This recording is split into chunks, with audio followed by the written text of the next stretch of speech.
Welcome to the Natasha Andreo Intuitive Podcast. Magic in your heart, home, and the heavens.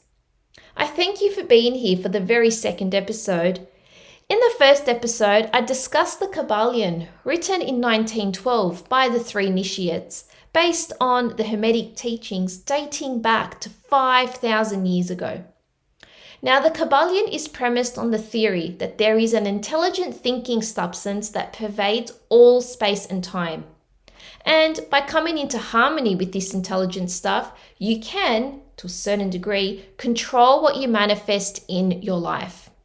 Now, I can wholeheartedly tell you, through my many years of study, practice, and embodiment, that every single manifestation technique that exists out there, and there are so many out there to try, they always gravitate back to the Kybalion and the 7 core principles.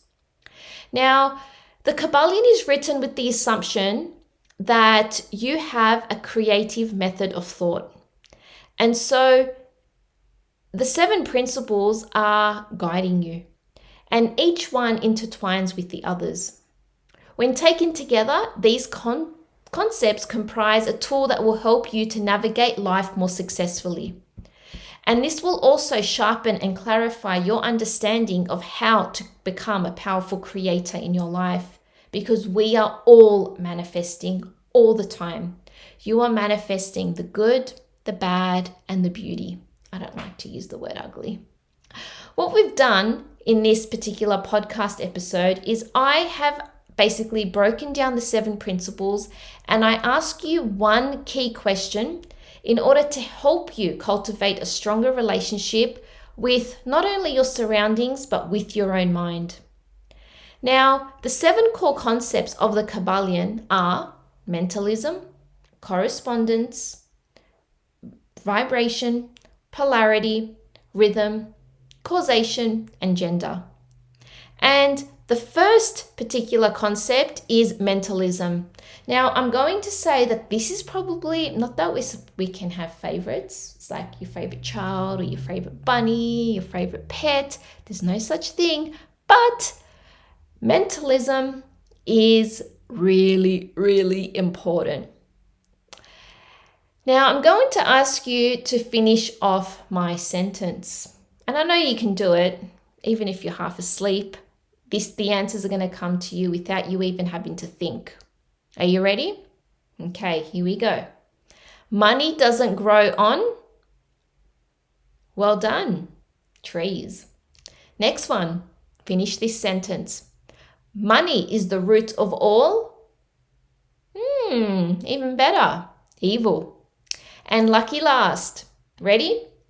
Time is ding, ding, ding, money. You all know exactly how to finish each statement. And that's because of mental programming that you received when you were younger. Now, that thinking is locked deep in your subconscious mind, and it influences how you perceive the notion of money. Now, every single human from the ages of 0 to 7 are what we call in a programmable state. Doctors like Bruce Lipton, Dr. Joe Dispenza have conducted research on these mechanisms, and they have proven through science and through thousands and thousands of testing that a child's brain is in a particular state that puts them in a programmable state. Now, what is programmed into this child in the same way like a computer, because our brains are like computers, it stays, the teachings, the learnings, and the influence stays with them throughout all their lives. And that is until you change the program. The change of the program has to happen from a conscious state, and there are many techniques that you can do to help you, but let's save that for another podcast episode. Now, the very first way that you can break down the Kybalion concept of mentalism is through inductive reasoning. And another way to word this would be inductive thinking. Now, certain thoughts and programming really has been placed in your mind by the thoughts of others. We are constantly bombarded with messages seeking to influence our behavior. I want you to think about political campaigns, slogans. What about soft drink and snack food commercials? I mean, you just have to spend 30 seconds on Instagram to realize that almost everything is presented to us in a way that's supposed to get us to consume something. We are living in a materialistic world, unfortunately. Everything is conveyed to you in a way to influence your thinking about it. This program will make you thinner, younger, sexier, more attractive, and more vital.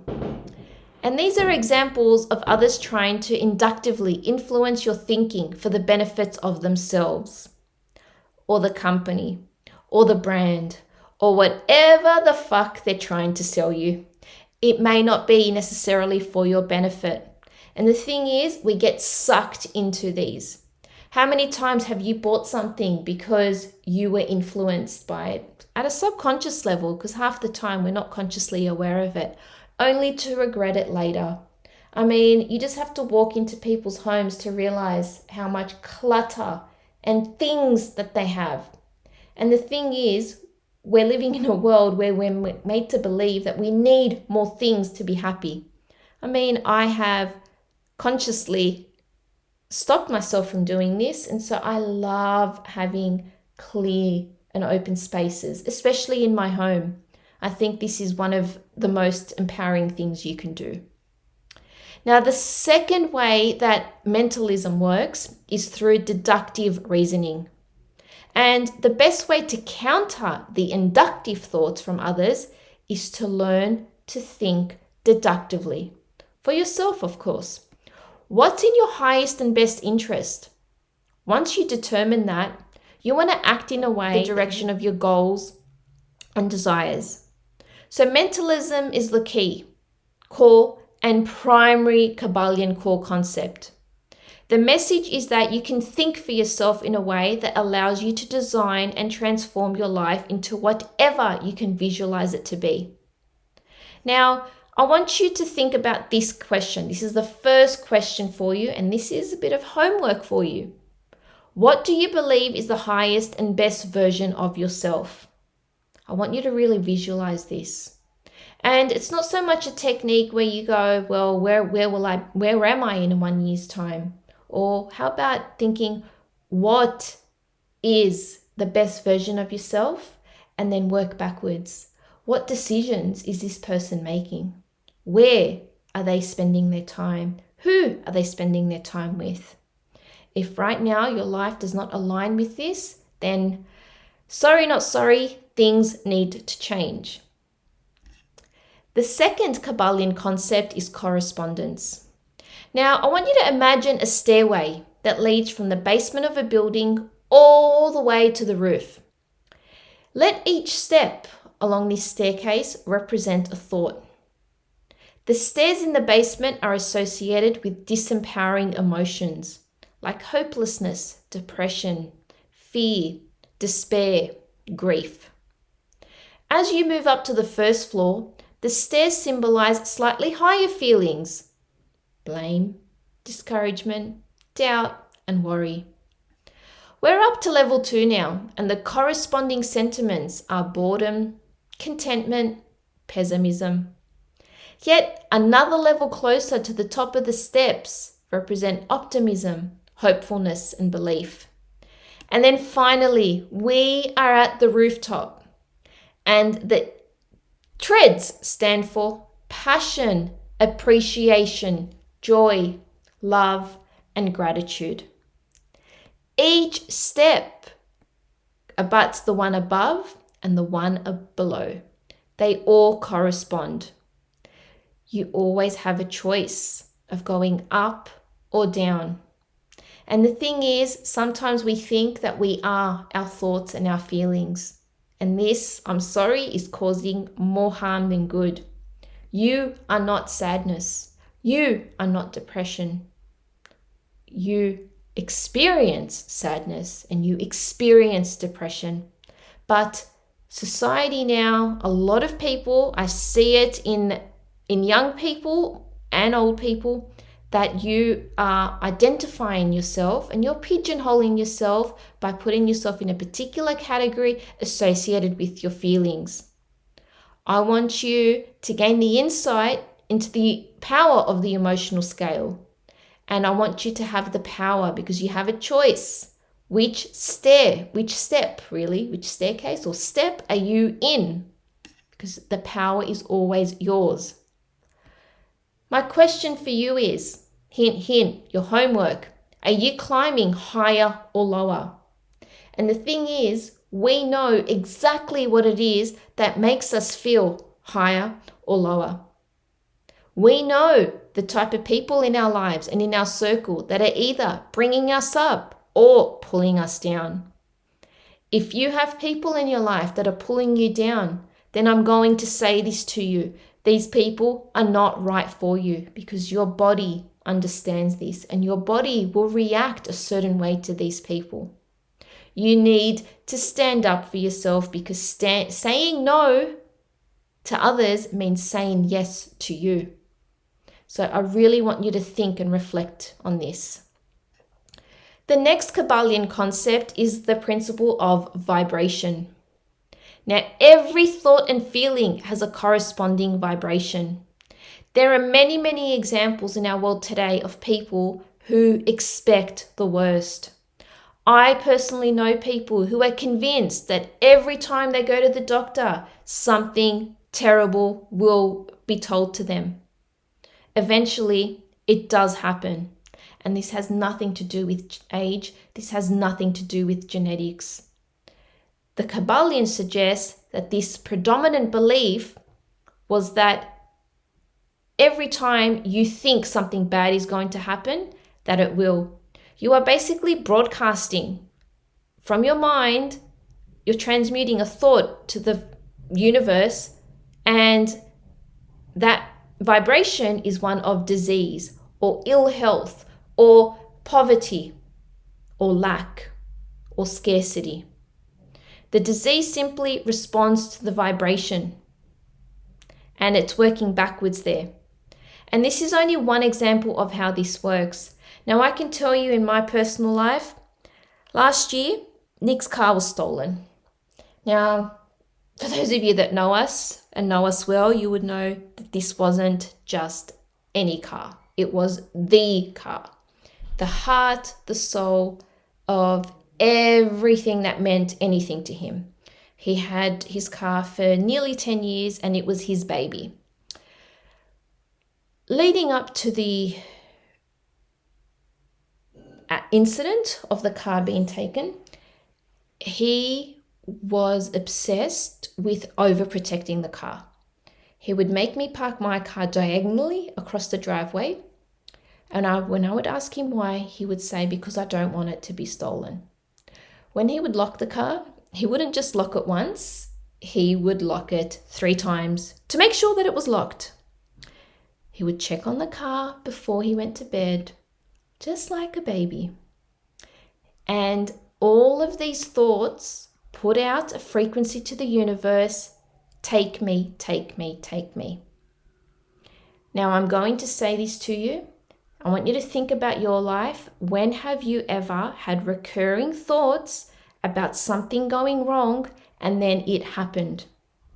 You were attuned to the principle of vibration. Now, I'm going to teach you some ways through this podcast to help flip those thoughts.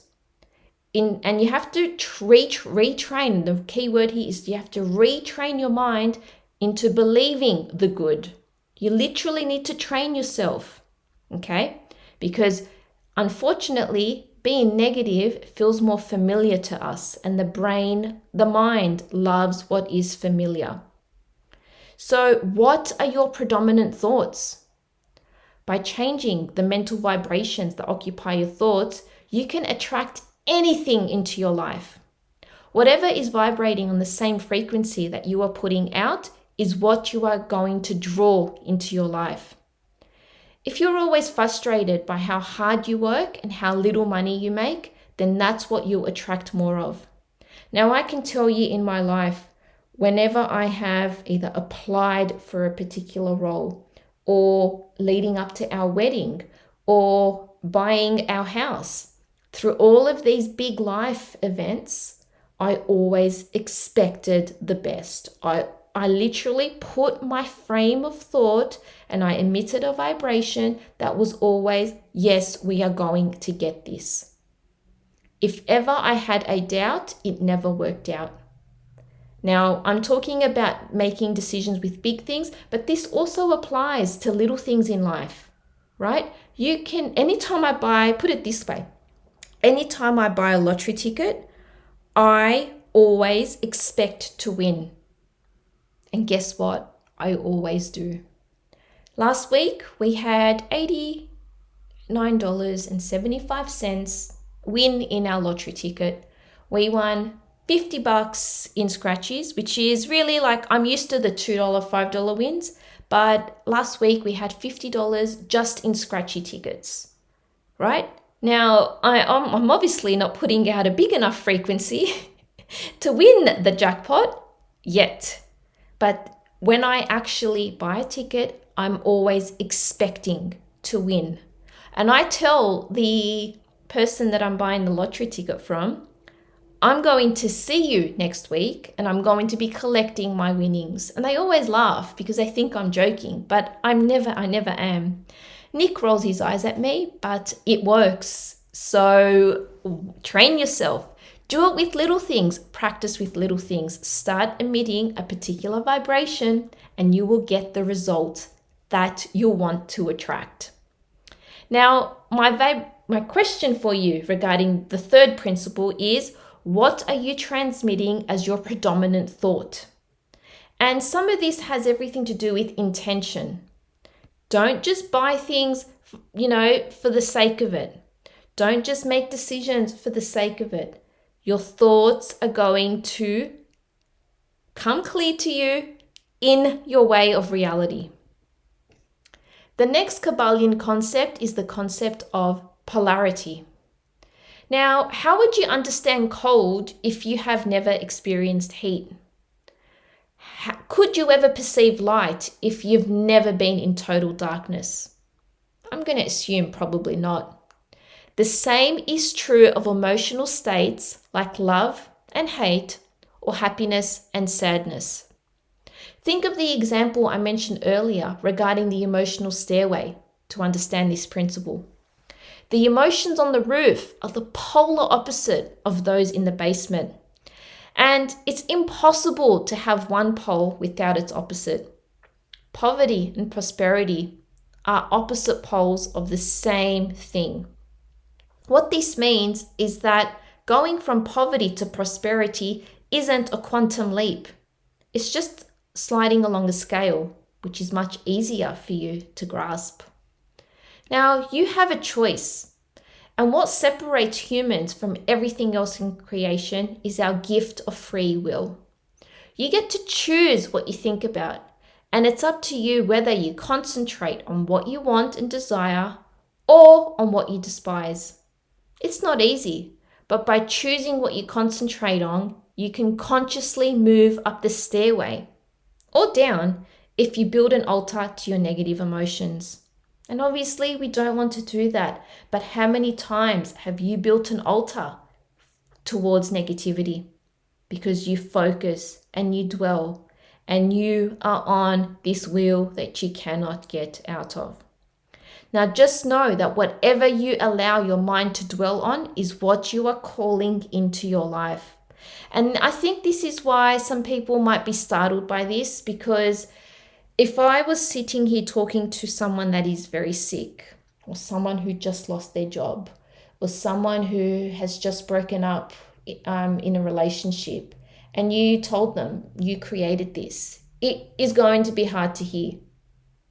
But you know what? This could be the best thing you tell them, because if you have the power to create that being the negative, then you definitely have the power to create and call in the positive into your life.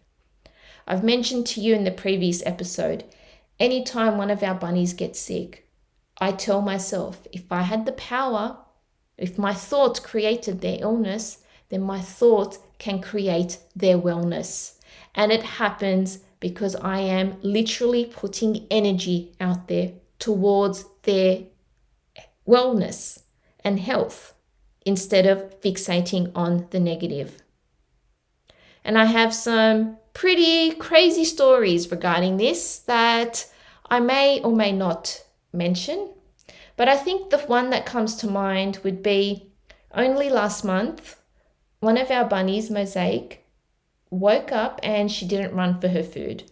Now, bunny rabbits are extremely sensitive beings, and if they don't eat in a couple of hours, they can go into what we call gut stasis and they could potentially die. It's actually life-threatening. So it's really important that every day the bunnies are eating, and bunny rabbits are grazers, so they are going to be eating continuously. They have access to hay 24/7, and then they get given their veggies for dinner and brekkie.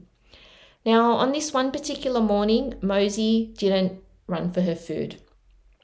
She had no interest, and because bunnies are animals of prey, they like to hide their illness because they're very vulnerable. Now, obviously, she is in our home. She's a free roam bunny living with the other 4 bunnies we have, and she's safe and protected, but this was a cause for concern. I had to rush off to teach that day, and so Nick took her to the vet. And the vet literally ran every test, did the bloods, and they couldn't find out why she wasn't eating. They gave her some pain meds, and obviously the pain meds, once they kicked in, she was able to eat. Now, the whole day, I could have been at work teaching, and I could have been thinking about her illness and why she's not eating and because we've been through this in the past with the other bunnies. However, I consciously and purposely diverted my thoughts to her health. I literally had her photo and video on my phone, and anytime I had a break, I would look at and watch her video of the past of her eating, and I was focusing on that, and I was talking to her, telling her, you are healthy, you are safe, you are healthy, you are safe, you are healthy, you are safe. Now, within a few hours, we got the video from the vet with her eating. She was fine. And I remember saying to myself, if I can create her illness, I can definitely create her wellness. And the funny thing is, the night before, I had gone to bed not feeling the best. And Nick and I were like umming and ahhing about who's taking the car and and it just didn't feel right. And your animals actually pick up and they absorb your feelings. And not only do they absorb them, they amplify them. And so this is the perfect example of the law of polarity coming into play, because you have a choice. You have to think about what end of the scale do you want to be on. So I want you to reflect on where you are on the scale of your thoughts. What occupies your mind most of the time? Do you think more about what you desire or about what you fear? Now, as I said before, unfortunately, we are conditioned to focus on our fears. So when you retrain yourself to center your attention on the vision of the person you want to become, you take your time to be mindful, and metaphorically or literally, I don't really care, you hold up a mirror to your thoughts. Where are you on the sliding scale between what you yearn for and what you hope to avoid? My question for you is, this is your homework, your next piece, is where are you magnetizing your thoughts? The 5th Kybalion concept is the law of rhythm. Imagine a unique river. It's different because unlike an average waterway, this one has 2 currents. One moves upstream and the other flows down. Generally speaking, the current moving upstream is associated with joy and pleasure, while the current moving downstream is associated with pain and unhappiness. And I'm sure that you can give me specific examples in your life when you were going upstream and, on the other hand, when you were going downstream. In all of nature, there is a constant rhythm from one side of the river to the other. One moment, the tides surge in, and the next, it ebbs back out. Life is like a swing in perpetual motion, always moving back and forth. That's the nature of life on all planes of existence: physical, intellectual, and spiritual. And you've seen this in your own life, where you've had peaks where everything felt amazing, and then troughs where everything seemed to be going wrong. At any given time, you can use your mental faculties to be aware of which side of the river you're on. If you choose to fight the current and try to go against it, then swimming will require a great deal of effort and your progress will be slow. Or you can swim with the flow. Like all other principles, this one can be used to your advantage by knowing how to benefit from it. I mean, all you have to do is read the signs around you. If you are persisting in something and you are constantly getting pushback, then read the fucking sign. It is not right for you. I read a story only this morning where a man went to leave home and his car alarm wasn't working. And so he had to go back inside to get another key. As he went inside, he realized the garage door wouldn't open. And he's like, oh my gosh, what type of day am I having? As he went to push the button on the wall to get the garage working, he realized that the key to the garage door was missing. And what had happened was, when he went inside to make some phone calls, he actually left the hot iron on, and one of his shirts started to light up. Now, call this divine intervention, could have been his spirit guides, call it angels, whatever it may be. The signs were clearly evident for him not to leave the house. He kept facing resistance. Anytime he tried to leave, there was a block. Your car alarm isn't working. The garage door's not opening. And on it went. Had he left the house, he may not have had a house to come back to. Literally speaking. Now, I want you to think about your life. How many times have you literally faced a block? Faced resistance, but you decided to persist instead. And you faced, it was big, bold, big fat no. This is your sign. The universe is always communicating to us in signs. And so the question for you right now is your next piece of homework. Are you swimming with the tide or are you fighting it? The sixth Kybalion concept is cause and effect. Now, have you ever played 8-ball? You rack the balls in a triangular formation. Then you use the cue stick to drive the cue ball into the rack of balls. The object of the game is to sink certain balls in certain pockets of the table in a certain order. Sometimes the result of the ball bouncing off each other seems random. But in fact, there is nothing arbitrary about it. Every movement the balls make, even if it seems chaotic, is a result of the laws of physics. That is exactly what life is. Nothing happens by chance. I mean, the word coincidence actually means to coincide or to perfectly align. Chance is just a term we use because we have not yet discovered the laws that control any given circumstance. Every result that shows up has been caused by certain actions that were taken. That means that we're constantly living in a residue caused by our thoughts and actions in the past. The bottom line is that if you don't like the effect of the actions that you've taken in the past, then alter your actions to create a better future. I mean, it seems so simple, doesn't it? Now, uncomfortable truth for you.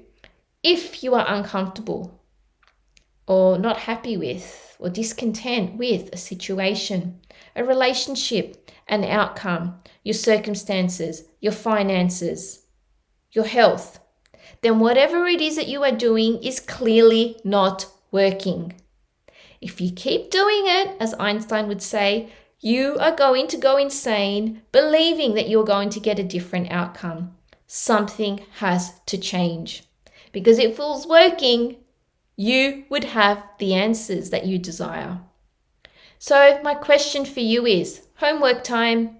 What actions are you taking and how will they contribute to your future? If you are doing the same actions and you are expecting a different outcome, then, my friend, you are the walking, talking definition of insanity. The very last Kybalion concept is gender. And this has nothing to do with whether you're a male or a female. Each one of us and everything in creation has masculine as well as feminine attributes. We will be focusing on the mental attributes of gender. Now, the masculine polarity of the mind is active, conscious, and very yang energy. The part that is able to think deductively and make decisions regarding direction and action. And it causes the impulses and actions to be initiated. Whereas the feminine is very creative, passive, and the subconscious mind that is associated with generation and regeneration. It has no ability to initiate or change direction, but it is rather reflective and big picture. The ideal way to use the Kybalion's law of gender is to be aware that there is a time for each aspect. There is a time to act decisively and to initiate activity in the direction of achieving your goals.